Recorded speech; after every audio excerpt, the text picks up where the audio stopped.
Zbliża się Dzień Matki i myślę, że takie serduszka zawsze mamie sprawią przyjemność. Zrobiłam jedno serduszko, które ma dwie strony. Z jednej strony są maki, a z drugiej piwonia, więc można wybrać taki kwiatek, jaki mama lubi najbardziej. Serduszko ze sklejki oraz bombka dwuczęściowa. Przelatujemy wszystko na biało, białą farbą akrylową. Do bombeczki przyklejony jest papier ryżowy i kwiatki pochodzą z takich zestawów. Zestaw składa się z 6 papierów ryżowych, no i zawsze coś z tego pięknego dla siebie wybierzemy. Wszystkie kwiatki pasują do tych bombeczek. Najpierw myślałam, że tą górną zawieszkę z bombki zostawię, bo ona nie przeszkadza, ale jednak trochę przeszkadza. Można ją normalnie obciąć nożyczkami bez żadnego problemu. Kwiatki możecie przykleić normalnie, bez żadnego kombinowania. Ja po prostu zapomniałam, że z boku nachodzi nam jeszcze rameczka i nie muszę tych kwiatków doklejać do samego brzegu. No cóż, starość, nie radość, jak człowiek nie pamięta co ma zrobić, to ma troszkę więcej roboty. Przyklejony papier ryżowy zostawiam do wyschnięcia, a sama zajmę się serduszkiem. A serduszko ma dwie strony, z jednej strony będą paski, a z drugiej efekt drewna. Ten pomysł jest dedykowany dla dzieci, żeby zrobiły prezent swojej mamie, więc staram się, aby wszystko, co pokazuję, było bardzo łatwe do wykonania. A teraz naszym narzędziem artystycznym stanie się kawałek gąbki. Zanim go użyję, potrzebny mi jest mniej więcej taki kolor. I żeby go uzyskać, oprócz białego potrzebna jest kapka niebieskiego, zielonego oraz szarego. Przed pracą trzeba zmoczyć gąbkę, bo dzięki temu, że jest wilgotna, farba rozkłada się trochę bardziej równo, no i dużo wolniej schnie. Co ja mówię równo, ona wcale nie ma się rozkładać równo, bo dzięki takiemu papraniu uzyskujemy bardzo ładny efekt artystyczny. Czyli nie staramy się niczego zrobić ładnie i czym więcej plam, tym będzie nasza praca bardziej wyrafinowanie i artystycznie wyglądała. A teraz druga strona serduszka i tutaj obowiązuje tylko jedna zasada. Gąbeczką ciągniemy zawsze w jednym kierunku. Możemy robić pociągnięcia z góry na dół, z dołu do góry, ale kierunek zawsze musi być ten sam. Żadnych zawijasów ani zakrętów, bo wtedy nie wyjdzie nam efekt drewna. Zapomniałam, że moje farby, gdy wysychają, znacząco ciemnieją i strona w paski zrobiła się trochę za ciemna, więc bierzemy odrobinę białego i jeszcze popapramy po całości. Wszystko będzie jeszcze piękniej wyglądało.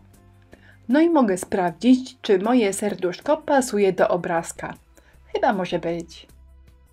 A teraz papierem ściernym obszlifuję niepotrzebne kawałki papieru ryżowego i domaluję rameczkę. Prawdę mówiąc, to rameczka w naturalnym kolorze całkiem dobrze tutaj pasuje, ale postanowiłam, że przemaluję. To jest ten sam zestaw kolorów, czyli szary, niebieski oraz zielony, ale mniej białego. W sumie to serduszko nie wygląda źle, jeszcze je troszkę pochlapię, ale żeby wyglądało jeszcze lepiej, dodam szablon.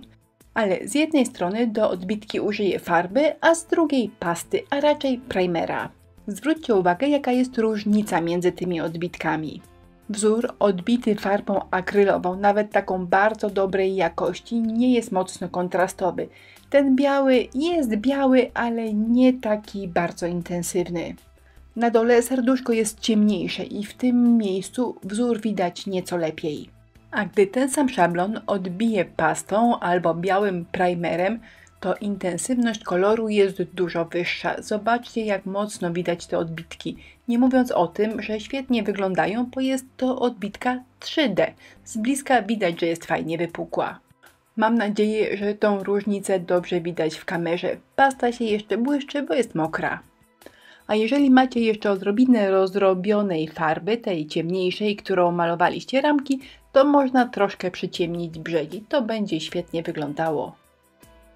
Gdy serduszko wyschnie, można skończyć efekt drewna, czyli po prostu namalować podziały między deskami. Podziały muszą być równoległe, wtedy wygląda to bardzo naturalnie, więc najpierw zaznaczam je linijką, a potem niedokładnie przeciągam pędzelkiem i ta niedokładność fajnie wygląda, tak troszkę vintage. A jeżeli macie ochotę dodać odrobinę elegancji, to można obrazki pomalować lakierem błyszczącym. A gdy wszystko wyschnie, można skleić do kupy. Ja zawsze do sklejania używam kleju na gorąco. Szybko łapie i mocno trzyma. Do wykończenia użyłam sznurków, z jednej strony jutowego, a z drugiej bawełnianego. Ale jeżeli macie ochotę użyć czegoś innego, na przykład jakiejś koronki, to także będzie przepięknie wyglądało. No i moje serduszko na Dzień Matki gotowe. Która strona ładniejsza? Ta z makiem czy ta z piwonią?